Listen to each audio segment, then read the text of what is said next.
journey through the stories that define the artists playing Bonnaroo. Who are they? What are they? What will you see? The what? Which bands? This year, that matter. Yay. With Brad Steiner and Barry Corder.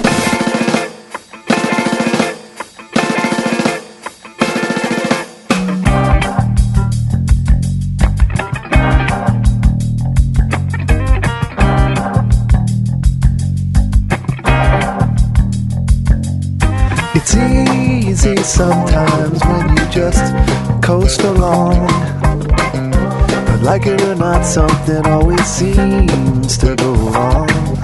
Sometimes people build you up just so they can knock you down.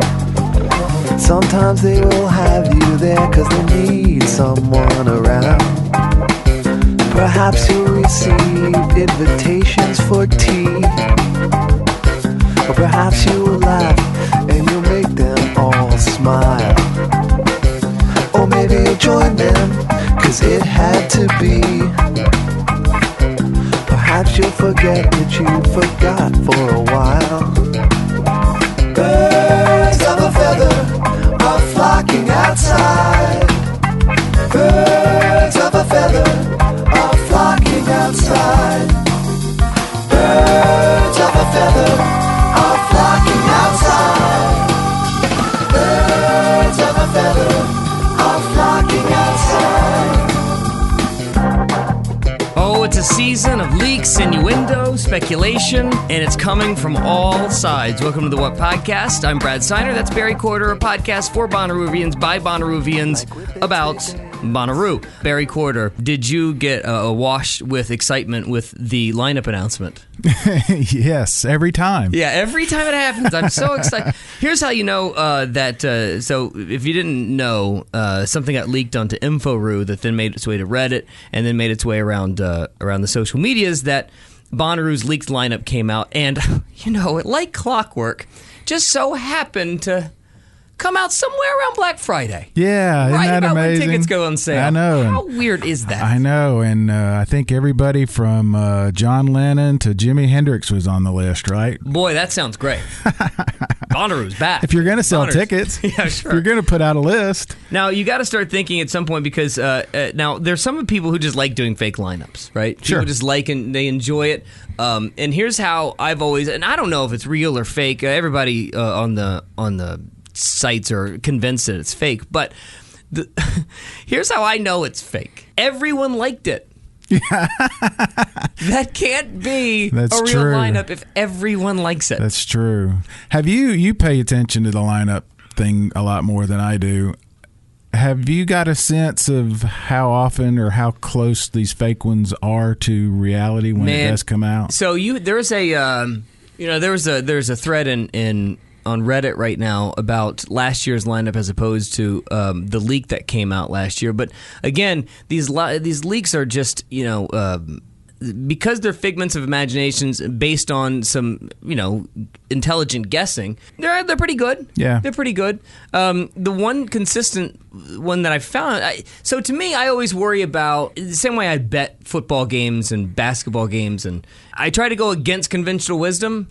I try to bet almost with Vegas because they know a lot more than we do. Right. I almost feel like sometimes when I see leak after leak after leak and they all include the same artist and the same artists, I can pretty much write them off. Yeah. I almost wonder if that's the tell that everybody thinks everybody's the Foo Fighters got it. They're just picking it all up, and they do. Some of them have a lot more detail sometimes, like so and so is touring this summer or not touring, or their dates are open or they blocked off. But I just one of those wonder. artists happens to be the Rolling Stones, right? Which is again, I think that if we were being honest, and I mean, you being a lot closer to Ashley than I, if we were all honest with each other, that's probably their white whale. Absolutely, that's the one they've wanted the most, and they've always wanted the most. Sure, and they could probably secretly tell you that they wanted it more than Paul McCartney. I would think so, or close. So let me ask you this: U2 would be in the if U2 doing its only ever U.S. festival at Bonnaroo is a big deal. Yeah. Here's the only thing that makes me scratch my head about the Rolling Stones. Now, if we're talking leak, innuendos, suspicion, ideas here, if if I have to find one reason why I would think that the Stones are a major possibility, how is it they have no Atlanta or Nashville dates on their U.S. tour? How was the last time they did a U.S. tour? I don't remember. But yet they have a date in Jacksonville, Florida. Yeah. What? Yeah. Who's going to Jacksonville, Florida to see the Stones? Everybody from Atlanta and the surrounding 250 miles. That is a major tell. You know what we need to do? We need to get somebody on here who's an expert in this sort of thing. You think so? Who would that be? I don't know.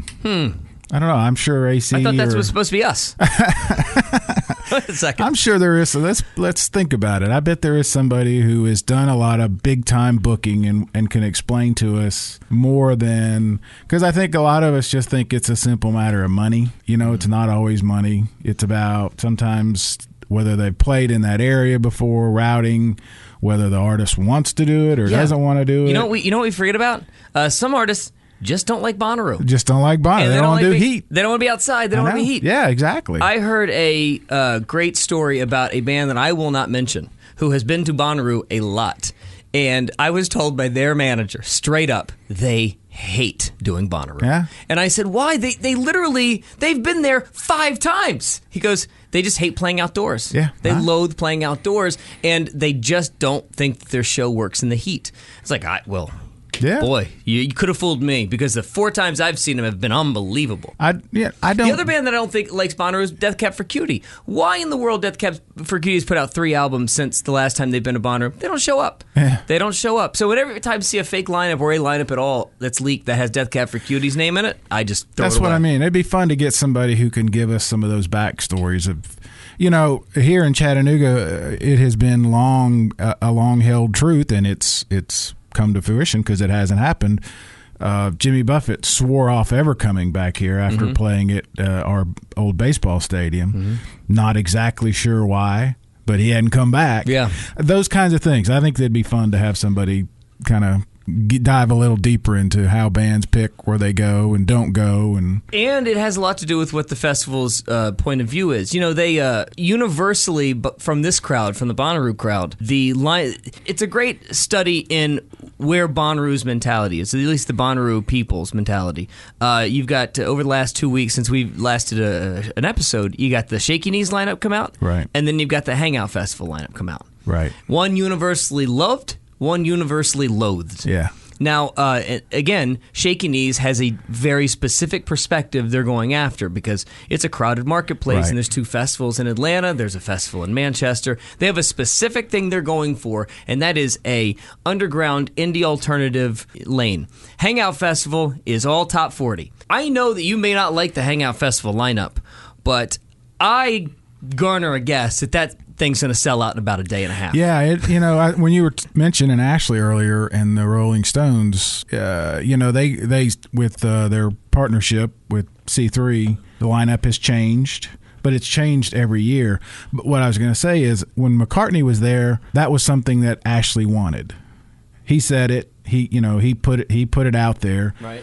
He curates basically the Big Ears Festival in Knoxville, which is very completely different. It's not for everybody, but it's his. That is his baby. It's a very electronic thing. So there's a whole different philosophy on how these things are booked. You know, there's the business end of it. You got to book bands that are going to sell tickets. So I'm very curious to see where it goes. The Rolling Stones obviously is a home run type of thing that gets the big numbers back. It does get gets a very big number. And we've talked about before, do they want the big numbers back? Right. We don't know. You don't know. Let's go through some of these artists on the Hangout lineup. And again, contrary to what I like and enjoy on a daily basis, I work at a top 40 radio station. Yeah, you do traffic and sports. Funny guy. Yeah. I do a comedy show. We don't necessarily focus on the pop culture stuff, and we don't necessarily talk about the music, and we don't necessarily care about the music. We have our own little thing that somehow works. But everybody in my building saw the Hangout lineup, and everybody in my industry saw the Hangout lineup on the top 40 side. Universally lost their minds. Yeah. Because it is, for that specific crowd, a monster. Yeah. It's a monster. Listen to these. I mean, this is just hit after hit after hit. Every single person you hear on contemporary radio right now, Travis Scott, Khalid, Cardi B, BB Rexa, Bozzy, Bryce Vine. By the way, I was the very first person in the entire country to play Bryce Vine. Even played our little festival here in town. Yeah. Lovely the band. I mean, I know it's not for most people, and especially most people listening to this, but back to the point of, like, there's a specific angle they're going for. Hangout is there for college kids. Right. It is a college kids festival. But by the way, and I will go to my grave saying this, it's one of the best organized festivals I've ever been to. You've said that many times. You may not like what's on the stage, but boy, there's not a bad place to see a show. Right. Everything feels really natural and easily accessible. There's not a better artist section in the entire country than what it is. How they treat you. Now at we've Hangout come Festival. we've come to the reality. And if Brad is comfortable, if Brad's doing good for Brad, this place is great. This is the best. Yeah, if you get the VIP, it's the best festival ever. If you don't get it, it's the worst. So then you go to the Shaky Knees lineup for this year. It's on a completely different plane. Tame Impala, Beck, Cage the Elephant, Incubus, Gary Clark Jr., Father John Misty, The OCs, Black Lips, Japanese Breakfast, on and on and on. That sounds like every undercard we've ever wanted at Bonnaroo. I was just going to say, I like that a lot. I know. Whoever's listening to this, they're great. Whoever listens to this does not hate that, and they would think about traveling down to Atlanta for May. That's a great point. All right, so because we are in this weird position in the calendar where by the time you listen to this, we might have a lineup, by the way. They're getting earlier and earlier. We think it's going to be mid-January, 1st of January. It damn well could be mid-December. You know, you've got Coachella happening. Literally, by the time we finish this today, Coachella's lineup might be out because they always seem to run parallel with Hangout. Right. You've got Shaky Knees already out. Bonnaroo somewhere in there, and in the next 3 to 4 weeks, we could be talking about a Bonnaroo lineup. Well, the reality is they are competing for ticket buyers with those other festivals. Yeah. Most people, can do one. Yeah. I can't imagine there are many that do two. Yeah, and I would go ahead and say this to the Bonnaroo people. Hello, guys from AC Entertainment. Thank you for listening to the What Podcast. Thank you for allowing us to talk about your wonderful product. We would love to announce the lineup. Absolutely. What a better venue than the What Podcast. What a great idea, huh? What a great way to control your message than by putting it right here on the What Podcast. We'll put it out whenever you want, however you want, whenever. It's the beauty of a podcast. I can just hit post. So we're in this doldrum time of sitting here and waiting and anticipating. So we thought that while we bide the time, we talked to some people who we've been admiring from afar. So I've been following these Twitter accounts and the InfoRoos and the Reddits just to, keep the spirit alive in myself, in my own heart. Right. So to pass the time, I turned to some pretty trusted social media accounts just to get a little Bonnaroo fix here and there, right? And I thought that it would be a great idea if we started talking to some of those guys and bide the time and to see what they're thinking about for the festival, think about the festivals in years past. So who shall we talk to today there, Barry Quarter? Let's talk to the guys over at Roo Tang. The Roo Tang Clan? The Roo Tang Clan. That's a really good Twitter account, at Roo Tang Clan. And they, we talk about it a little bit, but I think it's fascinating that it is early December. Mm-hmm. And we're still talking Bonnaroo. Mm-hmm. We're talking, I say still, because the other way would be we're getting ahead because the lineup, but we've not stopped talking about it, basically, and neither of these people, which is what we've discovered on all these Twitter accounts. It's become a year-round thing with people doing countdown to how many days are left and guessing who the bands are going to be. But more than that, and we really talk about it with these guys, with Richard and Dan from Roo Tang, they mention a lot of shows, but they mention the camp experience quite a bit too. And I think you and I both came to that realization last year when we started doing this. Yeah. That it's about a lot more than the lineup. They opened my eyes to a couple of things in this conversation that I guess I didn't put blinders on necessarily, but boy, I wasn't aware of how great the group experience is, the group camping experience. This is a testament. Absolutely. Boy, oh boy, they have got something special in that group camping that I was not necessarily aware of. And if I was going to Bonnaroo as a regular patron, right, and not doing media stuff, hello group camping. Absolutely. There are my people right there. And we've talked about it, and that's the other thing. We've done it now 14 years, so it's become a thing. These guys have only been going 4 or 5 years. Yeah. And it's already deeply ingrained into their lives. And they went all in fast. And they made a great point, which you'll hear about, like if you're an individual or you're from Canada or anywhere in the world and don't want to have to lug all the stuff that we lug, group camping is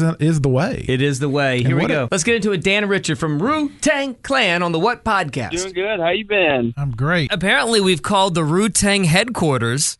What kind of major operation are you guys running over there with your conference calls, your offices? What in the hell's going on? Oh, right. Yeah, no, we're just a group that was pretty much the brainchild of Richard Stafford, and pretty much we've grown from a small group of around 55, I want to say, in 2016 to a group of over 250 campers. Get out of here. So 200 of you last year? Well, technically, no. We were actually 200 and I think officially registered we had 254, so we were just a couple shy of Reddit, but we had some ringers that were doing RV camping, some first-time rooers, so we had an extra, I think, 4 or 6 of those. I don't do this very often with other men, but I'm having group envy. I'm having a little bit of group envy. That's Brad, Richard. This is Barry. Yeah, I was just thinking, I think our big year was around 20, and we had to make some serious cuts because we didn't like everybody. So. They didn't. We definitely, we've never liked anybody, but we did switch it up a little bit. Originally, do you guys have time for a little Genesis story? Absolutely. We get all the time in the world. Quick. All right, cool. Well, so my first Roo was back in 2014, completely kind of out of the blue. I had heard of Bonnaroo, and whenever you hear other people talking, oh, it's different than other music festivals, I'm like, yeah, sure, whatever. I get it. You had a good time. Cool. The lineup came out just on a whim on Facebook. I saw it, and I think I just got a new credit card or something. And I was going through some kind of internal, I'm missing out on things. I was approaching, I don't know how old I should say I am, but yeah, I was approaching 40. And, I missed these things. I'm just going to buy some tickets. Let's go. So I bought a couple tickets, and then long story short, my 2 brothers, Mitchell and Drew, ended up coming with me. We had this big grandiose dream of having an awesome RV and all this stuff, and one by one our friends started flaking out. Ended up just being the 3 of us, and we went with the RV anyway. Unfortunately, we didn't do it right. We rented one in Dallas. But I'm from Oklahoma and my brothers live there. We rent one from Dallas, the kind that you tow, and we towed, 13, 14 hours, whatever it was. We wasted so much gas. We were getting about 6 to 8 miles to the gallon. We finally get to Bonnaroo, and they pull us in, and my brother's, he had what did he have, like a Trailblazer at the time. It starts smoking like really, really bad as we're going through security. Well, just like it should when it goes to Bonnaroo, by the way, as it should. That old cliche. Different kind of smoking. That old chestnut. We didn't know, this was our first time, so we had no idea that you might hit several hours of traffic once you get there. So we're hangry and tired from driving all night. We get there, it starts smoking. They pull us into our spot eventually, and they're like, all right, you're here. All you got to do is straighten her up. As we try to put it in reverse to straighten it up, the car just completely dies. It turns out we ripped a serpentine belt, and so we were stuck. And so our second experience at Bonnaroo was we are stuck with this RV that just cost us a fortune to get here. How are we going to get out? The magic of Bonnaroo helps. A couple days later, we basically decided we're going to just not let this ruin our trip. Let's worry about this sometime Saturday. I'm sure somebody can tow us out of here or something. We'll fix it up. We meet this guy named Troy Eugene at one of the shows. I can't remember which one it was. My brother said something funny. He turned around and, laughed. And then we just started talking to this guy. We go from show to show, and then we end up at that Skrillex Super Jam, which to this day is maybe one of the best shows I've seen. I wasn't even a Skrillex fan. Anyway, that's another story. But, and then we start talking to the guy. We're like, hey, where are you from, by the way? He's like, I'm from here, right down the street. We're like, you don't know a mechanic, do you? He's like, yeah, me. He comes the next day while we were at Arctic Monkeys. He comes and fixes our car free of charge. Stop it. And we've met up with him every year. He just had some extra circuit belts in his bag? Serpentine. He had a serpentine. How does that happen? He was local, so he went to the store for us. He did all this stuff for us. I mean, these people that he never met before, and I was just taken aback by that, man, this is, and just, we had experience. Everybody was so great.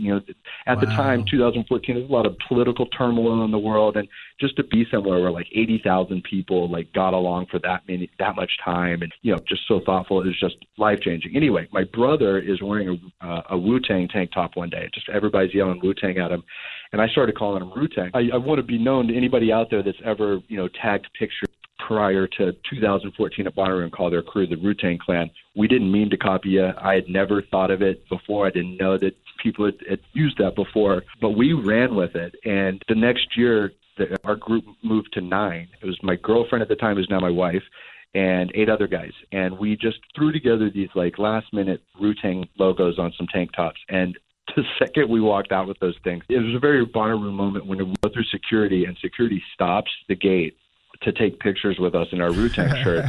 And instead of everybody getting pissed off that they're, waiting to get in, everybody starts chanting, Roo Tang Clan ain't nothing F with, and over and over again. We're like, this is awesome. So we started I started social media accounts for Roo Tang Clan.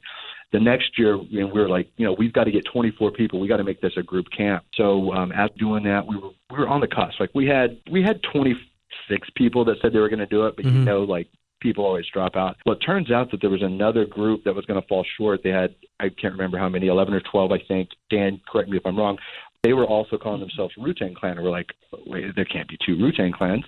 Let's combine. And then that fixes all the problems, And so we combined with them. And then another group from New Jersey and Pennsylvania, 12 or so, 15, I don't know, joined us. And then, first year, that was the first official Roo Tang Clan, what year was that? 2015, 2016.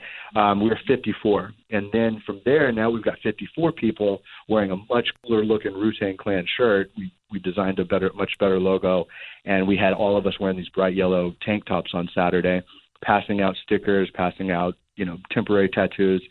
And people started seeing that. So then from that 54, we grew over 200. And honestly, all we were trying to do that year is they started the pit contest. If the first group to 75 wins pit access, we're like, man, we can get to 75. Everybody bring a friend. Once we hit that, and we won that because Reddit had already surpassed it and won the big prize. Once we hit that, it was just like a wildfire. All of a sudden, because I get all these, FIBO? I get all these emails every time somebody would register, and we went from 78 to 130 in 3 days, and then up, and then all of a sudden we're up to above 200.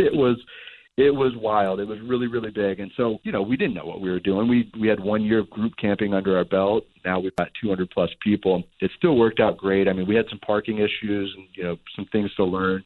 And, we had some people that weren't really group, they were just kind of using it for a spot to, camp in a cool place and get a little bit of extra room. So we kind of made some rules where it's, hey, we just want people that want to be in our group rather than just our group, because there's so many groups that need members, So anyway, that's kind of how it worked. And then last year it was just, returning members and friends. And we don't say no. There's people that reached out to us.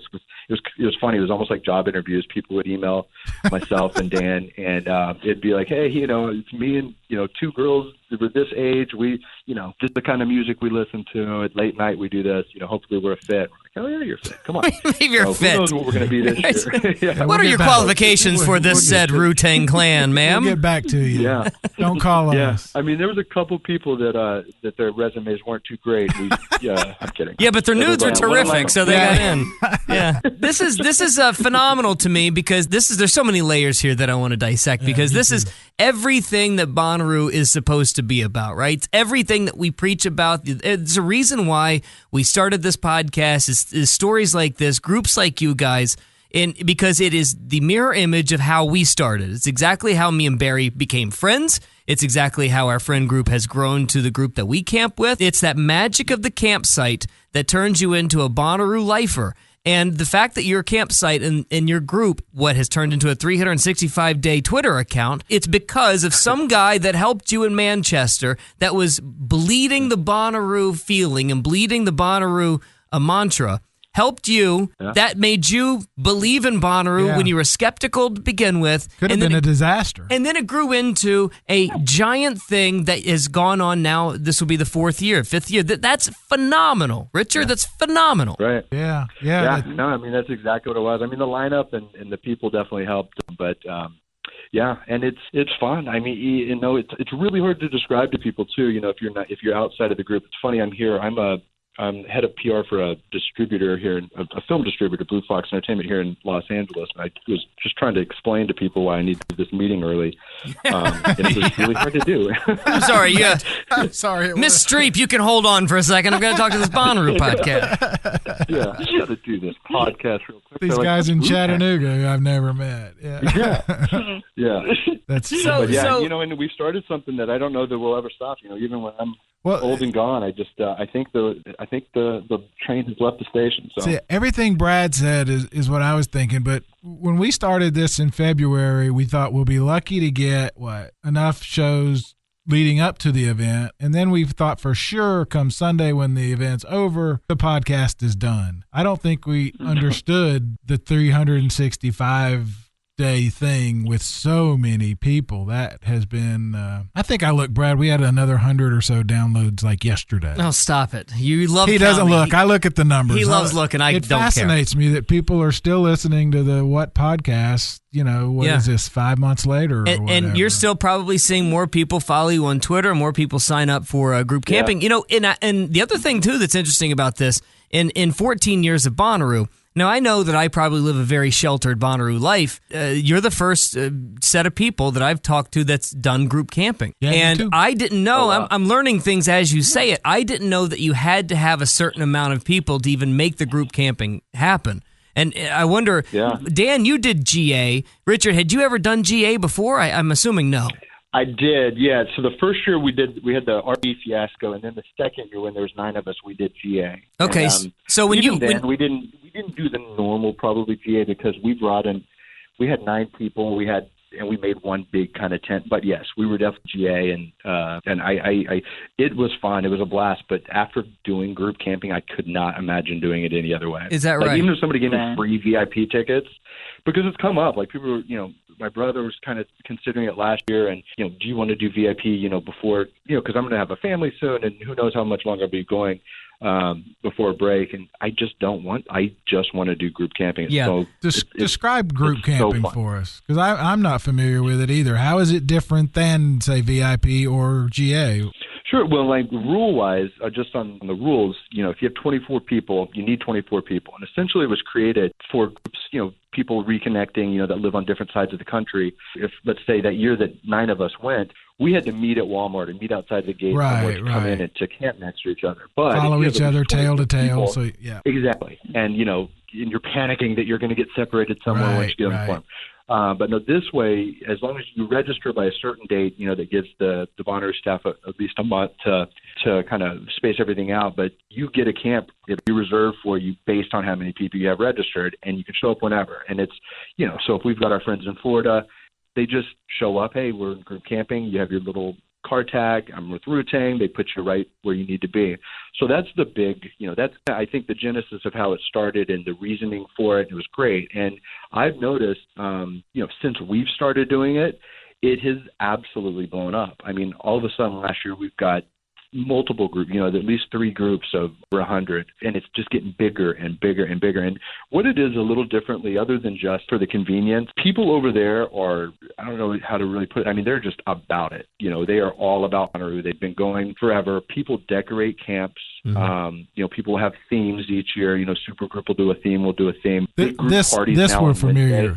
We're sorry to interrupt, but this we're familiar with. Yeah, and frankly, it's making me feel very like we have really. You're gonna have to pick it up. Yeah, it's all on me though, Barry. I've got a lot on my shoulders here at this campsite. Our picket fence and our signs. Yeah, I feel like I've really dropped the ball here. I'm sorry, Richard. You guys, because it's what's funny. What really, whenever we started getting the brain turning, like, hey, let's do group camping. One of the things that made me want to do it was we walked by a camp that had a white picket fence and yard flamingos. I don't know if that was you guys or not, but we thought it was such a cool idea to have like a theme. And but so everybody in group camping does that now. It's almost like a community within a community within a community, because all the different groups are starting to merge and do things together. Last year, I don't know if anybody was at the Jungle Show last year. What are you, crazy? It's my favorite live band on the planet. Yeah, it was great. Exactly, as you should be, and I can't wait. I'm seeing him here in March. I can't wait. If you guys saw the pizza thing last year, did anybody Did you guys happen to see the big pizza event? Yep. So so that's an example. I mean, it wasn't all group camps. Gotcha. Ron over at Roo Shoot, I was the ringleader of that whole thing, contacted us and some other Bonnaroo influencers to do this hilarious, 8 gigantic pizza slices, pool floaties that at least 7 feet tall. I don't know. Dan, how big was it? Because you were carrying it around. Yeah, I was carrying. Somehow we got my big 25-foot flagpole in past security. Pretty much, Celia, who runs Roof Fitness, got this smart idea to hook it up to my flagpole because it had clip holes on it, so you could clip it to it. So that thing was very unwieldy. And when we stayed through Jungle and through Moon Taxi, and when Moon Taxi threw out those big beach balls, we saw them coming towards us, and we were starting to freak out, thinking it was going to knock it all over, knock it into the crowd. Yeah, you're just playing giant softball at that point. Oh, yeah. Mm-hmm. Yeah, if anybody didn't see the pizza thing, so eight different gigantic pizza slices were positioned at different spots during the Jungle show. All of a sudden, somebody waves a pizza party flag, and then all the different pizza slices start coming together from different. So anybody in the back of the crowd sees these gigantic pizza slices coming together and just don't know what to do. Like, there's something happening here, right? And then Jungle even made a mention it, like once they're songing it. I'd like to point everybody's attention. I think there's a gigantic pizza pie in the back. And that's when we knew we made it. We were like, we had made it. Yeah. And then one of the vendors, oh my gosh, I can't remember. Who was the vendor? Spicy pie? Was it Spicy Pie? Yeah. No, it wasn't Spicy Pie. It was the other really good pizza Nova. Oh, okay. Yeah.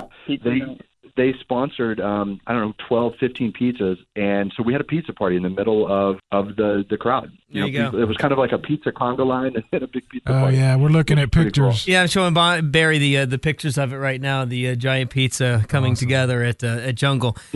It's pretty. So that's it's pretty, a microcosm of it. Now, see, this is what I love. I love this idea, though, that your group just keeps getting bigger, and you have this almost like an entry process. Like, how often are you? Let me put it this way. When you're sitting at camp, right, and you see all of these people around you, how engaged with each and every one of them are you? Are you trying to make time for all of them? Are you spending a lot of time at camp? Is camp just absolutely madness at all times? It's, I tell you what, Roo Tang is a combination, a lot of smaller groups, for the most part. That's kind of the way I put it together. So, that first, I explained how we first started at 54, we're 3 groups. So most of the people that are in Roo Tang are also from groups. It's like 4 of their friends also, or 5 of their friends, or some are even big. I think we've got some groups like 15, 20. So they camp next to each other. We make sure to plan it out enough ahead of time to where we can make sure everybody gets to camp next to their friends. Oh, and then, so you've got a mix of some people that kind of hang to themselves. Most of the time, people are walking around, you're playing slap bag, or last year we had a Hawaiian theme, so everybody's getting laid at camp. We're passing out lays. You're definitely all talking. We have some kind of group events, where, hey, at this time, everybody come in together if you feel like it. So it's pretty fun to walk in with like a group of 60. I tell you what, the best time, one of the best experiences I had, and the reason I knew I was going to be doing group camping forever was during the rain delay of, what was it, 2016? Yeah. So 2016 rain delay. We all, that's when the original kind of OG Roo Tang Clan all really got solidified, because everybody was back at camp, at like 9:30 or whatever, fighting this storm. And we all walked back in together. And it was so incredible to see, awesome. 50-something people all wearing the same thing. Those kind of moments. So, I don't know. It's a mix of both, at camp, to answer your question. Yeah. It's not madness by any means. We've got, areas for everybody's kind of getting along and hanging out. We try to talk to everybody. Names are tough. Yeah. I don't want to get too deep into the sausage making, but I am curious about your two, the dynamic of you two, because Richard, you're in California. Dan, where are you? I'm in Kansas City. Did you didn't know each other before, or you did? No, we met that in 2016. Yeah, the way I got involved, I was part of the other group that merged with Richard's group. At the time, I was going solo, and then on Twitter, I met up the other group leader, Christian, at the time, and it was just completely random. I was going solo, and I just said, hey, what the heck, I'll take potluck and go with it. So that's awesome. And now, but see, you're involved with the Twitter. You're involved with the Twitter account, right, Dan? I mean, you're the one that responded when I reached out. So yeah, I do that, and also I do the Instagram account too. He is the key captain. He's Captain Sweeney. He's got his captain hat. I forget how we named him the captain, but so he's the captain of the Roo Tang Clan, and I'm just merely the group leader. But captain makes it all go. And just That's awesome. real quick, just for anybody that's listening out thinking about doing group camping, even though I said our group is a mix of groups, there's also people that go solo, and it's actually a good point. If you are going solo, group is super beneficial if you're having to fly in or you don't have anybody to drive with, because it's very encouraged to carpool. We had some of our new friends from Canada that are in. It was really hard for them to pack a tent and stuff. So Sure. they would either order or mail it to somebody else in the group. So And I bet like in that kind of. And I bet like if you've been doing this for so long, if somebody needs a place, I bet you guys got extra gear just sitting around, right? Oh yeah. Oh yeah. That's awesome, man. Oh yeah. And you said something too that was interesting. The other thing that was interesting too, you said that there's a leader, then there's a captain. Barry, we don't have this sort of like hierarchy of Camp Nut Butter. No, I think it'd be a fight. Yeah, we even got co-captains in the background that kind of help out with when we're doing T-shirt orders or making sure that everyone's signed up for their carpools and everything. You know what? We just have people that sign it. So. We have a guy, probably I would say our patriarch, who shows up late on Friday. Yeah. Everybody sets everything up for him. He sits there and watches He touches nothing. We go pick him up. We take him out, and he does nothing. And then he steals all of your stuff, if you know what I mean. Eats your food. food. And then eats all your food, hits on your wife, and then basically says at the end of it, boy, you guys did nothing this year, did you? I don't know if I like this group. Oh, by the way, I need a ride. Last year was the first year during this podcast leading up to Bonnaroo. Last year was the first year talking to more people and more people. Like you guys got me into wanting to go out to to GA for the first time. I've been to GA once, and that was 14 years ago, and I swore I would never go back. Wow. Because I was like, It's it not what scares you me. think, Richard. It's not for me. It's a very scary world out there for me. I got no hair product out there. It's very concerning. All right, so but the more I was talking to guys like you guys, like going out to GA, it was phenomenal. I loved everything about it. In fact, 2 nights I could have stayed out there. Now I want to go to group camping. Now I want to see what group camping's like. I want us to come crash Roo Tang Clan this year. Can we come hang out? Absolutely. Right. Everybody is welcome at Roo Tang. Can't miss us. We haven't decided our plans. Last year we had the Roo Tang Clan Bonnaroo Wednesday night. Okay. If you can't guess, we did a Hawaiian theme last year. Yeah, I guess so. It was a really fun kind of Wednesday party. So yeah, we'll be doing something like that again, and we might be teaming up with some of the other groups to be determined. See, that's awesome. But yeah, come by anytime. We'll be there. I'm enormously excited. Like, do you guys put out like a schedule of like who's going where and who you can talk to? That would be kind of fun. I love talking about campsite stuff because it inspires me to do the same sort of stuff. I now want to do like a checklist of like who's going where and who's going when, so we can all go together. I like it a lot. Well, a lot of it, last year, like I said, it's been a learning experience, but we did implement some stuff last year that is, we didn't plan. There's so much, we wanted to plan everything all at once, but one of the things that we implemented, we're going to do a better job of this year, is all it takes is a couple dry erase boards at kind of a communal site. It's just like, hey, we had a lot of the gang last year was really hyped for Base Nectar. So it's like, hey, we're leaving at this time to go see Base Nectar, or we're going to be at this, front right stage or whatever, those kind of things. You don't want to plan too much because once you get there, everybody that's been Bonnaroo knows, a schedule is a guideline, if anything. It's a great point. So it's more about just setting up options, because not everything is all about Roo Tang while you're there.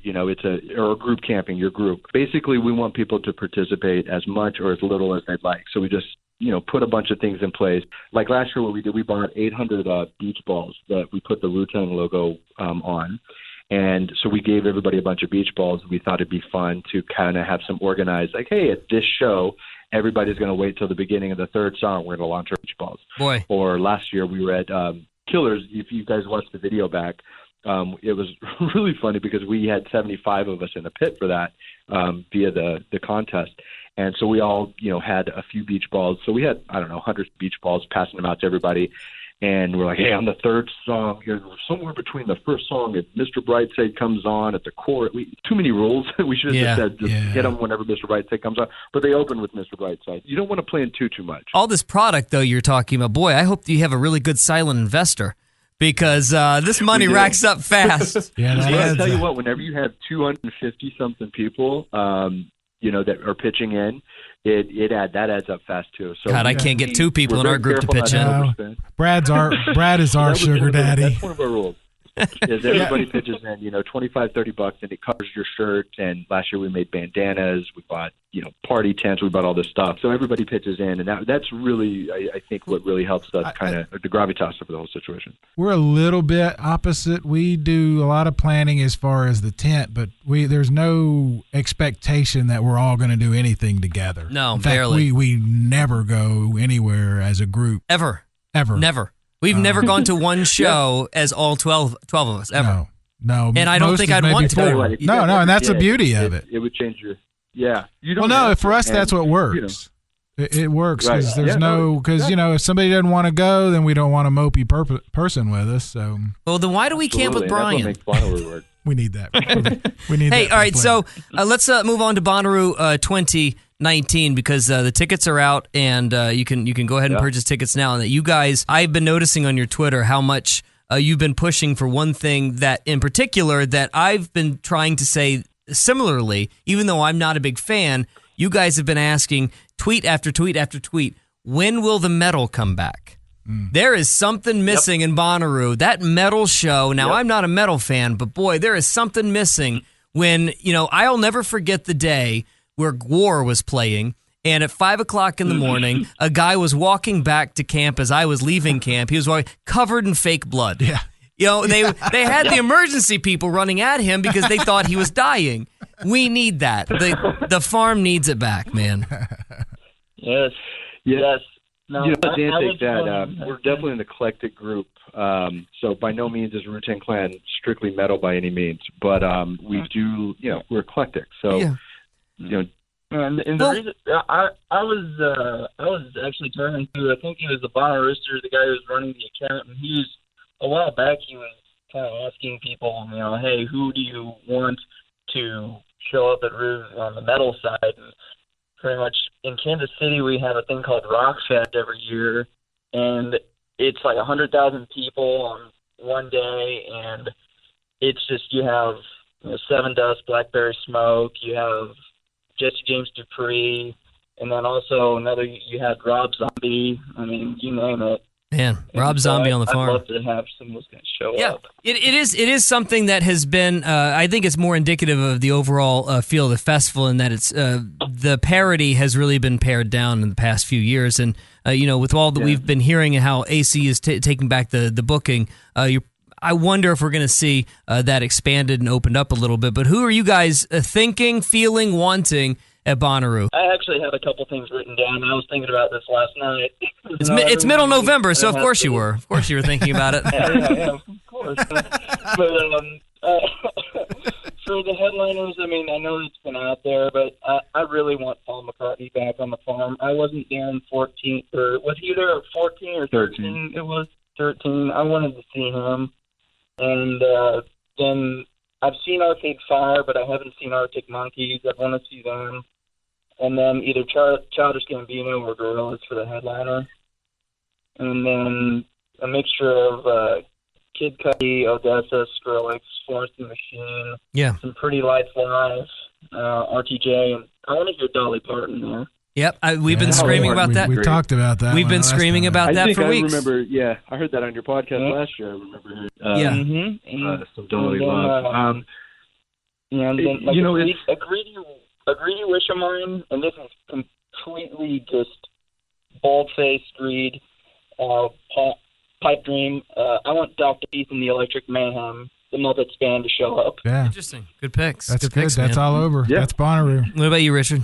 There you go. Well, I tell you, I've got a list, and I wish I did enough research on who's touring when, the likelihood of everything. I mean, I've heard the rumors about Fish. I would love Fish to come back. I've never seen them on the farm. I haven't really. I mean, the Dead and Company were really great that year. I think that'd be a fun way to close it out. I think that Jay-Z, we need Jay-Z as a headliner. I think he'd bring an awesome show. My favorite artist of all time is Beck. And it's a great show. Yeah, that's a great show. He's been. I saw him at the Hollywood Bowl this year, and it was his show. He gets better. He's like a fine wine. He's getting better and better. Every album he puts out, gives and his band is content. so insanely tight right now. It is so tight. So tight.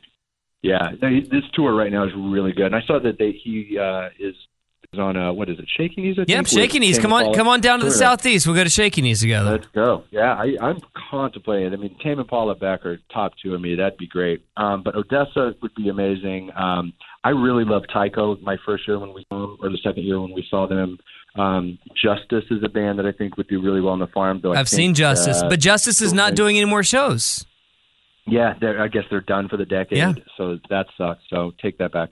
Something that I think is interesting is there's some bands that I think, maybe it's another topic, but there's some bands that got screwed on their time slot that I think should get a shot to come back. That is actually a great topic. That is a fantastic topic, actually, and I'll go you the first one that comes to mind. Speak of the Devil, last year's Jungle show. Jungle should not ever be in the day of light, in the light of day. They should always be at night. Yeah. That light show is tremendous, and you lose 30% of the show if it's in daylight. That's why we had to do a pizza, help do a pizza parties to make up for the lack. But yeah, I thought that was a really bad. Alt J. Let's not get into last year, but Alt J, I think, could have swapped with Future, would have made a much better What Stage show. But there's some bands that come to mind that got screwed. Bob Moses. Are you guys familiar with? I am. Yeah, I like Bob Moses a lot. They, when they got added a couple years ago, they were like the only non-Bonnaroo. The schedule was already out. They were the only non-Bonnaroo band I was listening to, and I'm so excited when they got added out of the blue. Yeah. And then they got slotted right in between, Tame Impala and M83. Yeah. Tame Impala, and it was like, so I think they should get another shot to come back at a better time slot. Kongstoff, did you guys see them a couple years? Maybe it's too quick for them to come back, but they had like a 1 p.m. show a couple years ago. Caribou, a few years ago, that's another band that I like a lot. They had a Sunday slot that, if you're trying to see any of the headliners on Sunday, or, you missed them. Rudimental had a weird slot a few years back. The year that Sam Smith came out for that show. Yeah. That's right. And we missed it. I forget who they were. There was a conflict. I can't remember if it was a Sunday show, but I remember it was like during the day and it just didn't kind of work. Yeah, there's some new bands that I think. In fact, we saw Bob Moses here in LA a few weeks back, and the opener is this band called Neil Francis. Yeah. It's a duo. Yeah, so Bob Moses touring, with another band that sounds like a dude. But anyway, they were fantastic. I don't know if you guys are familiar, but I'm just wearing them out right now. I love Neil Francis. Tom Misch. I love Tom Misch really cool. So much. Yeah, so do I. There's a band that hasn't ever played before, and now that they're not doing I thought these guys would be a lock for the bluegrass situation when they were doing that, but they should are you guys familiar with the Dust Bowl revival? Yes. Yeah, they are so fantastic, and they're a lot of them live here in LA. Most of them actually are based here in LA, so we see them when we can. But they're just a fantastic band that I think that I hope Bonnaroo reaches out to this year. I could literally go on forever. Yeah, you have a very substantial list, and here's what I think is interesting, Barry, as two guys that have done this for 14 years, right? Now, I could go on and talk about the artist that I want at Bonnaroo this year. It's going to be Rex Orange County. There's not a artist I've fallen in love with more the last year than Rex Orange County. But when I go to make my list, there's never, ever going to be a Paul McCartney on it. There's never going to be a Odessa on it, mainly because of the exact reasons why you guys want them on the list is the same reason why I don't want them on the list. I've already seen it, right? Yeah, and we had that discussion once before. I keep forgetting this part where like people haven't been to Bonnaroo for a decade plus like we have. Like there are people that are in love with Bonnaroo like Richard and Dan are that are still on their fourth Bonnaroo or the fifth Bonnaroo. Yeah. And I lose perspective on that sometimes. And I got to remember that just because Paul McCartney was this magical, amazing moment for me, and I don't want it to come back because I think it waters down the experience that I had. I keep forgetting that Richard and Dan haven't had that experience. Haven't had it, and I think, I think I heard from, I don't know if you guys are familiar, we're in Chattanooga, which is like 90 miles away from, 60 miles away from Manchester, and Knoxville, which is where AC Entertainment is, so, we see those guys all the time, but I think, what did they tell me, 60% of fans every year are new fans? Yeah. You know, in our mind, in our mind, we think it's the same 99% every year coming back, but it's all new fans. So they didn't see that show or the Radiohead or whatever. I mean, sometimes it's, and see, my wife's kind of in that camp. Like, if we've already seen a band 2 or 3 times, she doesn't want to go the 4th or 5th. When they come to town. And it goes both ways, we've already seen them. Or, like Bob Moses, for example, is touring right now. They have this new album out that's one of my favorite of the year, and I've got to see them play with that stuff. Right.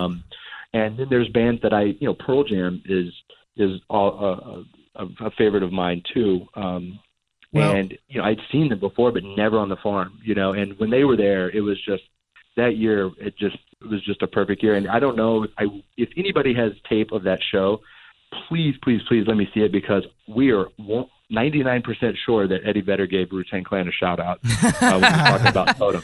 Wow. My jaw dropped. And if anybody has tape of that, we want proof. Because if so, my life is I can die now. I should point out that, Brad complaining about seeing McCartney twice. He's the same guy that's seen Brittany Howard how many times? Alabama Shakes 18 times. 18 times. Yeah, 18 I think there's an FBI file somewhere. I think 2015, they were amazing. There's a couple other bands to throw out there. Bonobo, I don't know if Bonobo's been there, but he had a great show, a great tour last year. In fact, we went to see Bob Moses. They were the opener. And then he had this, he had string, he had brass. See, I love something that I'd like to see Bonnaroo kind of turn toward is, with the EDM kind of, now we've got the other, and so many people are coming for these EDM artists, electronic artists. Some of the best electronic shows are when a band's actually up there playing, like Bob Moses or Rufus Du Sol last year, which was my favorite show. That was a great show. If we could find, like an Odessa and, band Tycho, STS9 was great last year. They're more of kind of jam. Goldfish one year. Goldfish was great. But, Bonobo is a band like that I think would be really, really interesting. Well, he's a guy, but he has this really cool show with brass and strings. And, FKJ, he had a raw spot a few years back. I think he was like Silent Disco or Lane 8 was Silent Disco. He's really good. But FKJ, there's this really cool video of him online, looping a bunch of stuff, playing a bunch of instruments. And, I don't know. It just hit me, Richard. You are, I'm guessing now, based on what you told me earlier, I'm guessing you're now 42, and you are running laps around me talking EDM acts. I have no idea who half of these people are that you're talking about. For the record, I just turned 40 this year. Okay, well, congratulations. Feel better about it. Yeah, I'm right behind you. You'll be okay. Hey, guys, I'm so excited and so happy to be able to talk to you guys. If you've noticed anything about Bonnaroo, this podcast at least, we take just as much enjoyment in talking shop and Bonnaroo with Bonnaroovians as we do the actual artists. And I hope to God we get to see you on the farm. Oh, we're going to make sure it happens, my man. Yeah, it was an honor to talk to you guys. We love what you guys are doing, keeping the Bonnaroo spirit alive year-round. Great minds think alike. Keep on doing what you're doing. I think, like we said earlier, I don't think people, including ourselves, realize how much this has become a year-round thing and an important part of people's lives. It's not just the 4 days, or in our case, the 7. I know you guys have probably got to go, but have you noticed that growing? Yes, absolutely. It's a much bigger thing now than 5 years ago as far as the November talk, right? Absolutely. It is expanding. The map of the calendar is expanding a lot wider, and part of that is manipulation. You're a PR guy, you know PR. Sure. A lot of it's manipulation of the calendar, and they have to do it for Black Friday shopping, and they have to do it because Coachella lineup's coming out this week or next week, and Hangout Festival came out today, and so they have to keep this conversation moving because. Look, they're in a ticket selling business, and never before until now has ticket sales been so important for their business model because they haven't had many lately. I don't disagree with that, Brad, but what I'm seeing more of is the people who every day say, hey, it's 245 days. I can't wait to get back to my favorite place. So it's a little bit of both sides, I think. Well, they're also refreshing Reddit 5 times. Right. Yeah, exactly. Yeah, but there's probably a little bit in that subconsciously, and I hate to get way off in the weeds here, but subconsciously there may be something about how politically we are in such a absolute shit show. Well, and we are in such a weird place. Take me back to a happy place? Yes. In this world, we're in such a bad place where everything's divided. Everybody's angry. Everybody's upset. There's disaster on the TV every second of the day. There is one thing in my life, I'm talking generically, there's one thing in my life that ties us all together with happiness. And it's this thing I remember called Bonnaroo, where no matter what my ideological perspectives are, I know this guy was my friend at Bonnaroo, and we're going to be okay. Yeah, good point. Take me back to my happy place. I think it has a lot to do with it. Hey, by the way, happy place for sure. Richard, can't wait to see Killer Man. I'm very excited about that. Oh, good. Yeah, we've got a... Just kidding. That you looked it up. No, I know. You said Blue Fox Entertainment, so I immediately went. Yeah. Killer Man. No, St. Judy will be the next big one. It's a true story about an immigration attorney named Judy Wood. Oh, good. Played by Michelle Monaghan. Common's in it. Alfred Medina. Alfred Woodard, great cast, Peter Krause, all based on a true story. This is great. Coming to you March 1st. Yeah, get the plug in.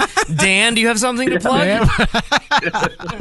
New product coming out, Dan? No, just, sorry, I thought we stopped rolling by now. I'm sorry. But yeah, it's going to be a good movie. Dan's like, I'm going to be doing a selfie video here in about an hour if you want to.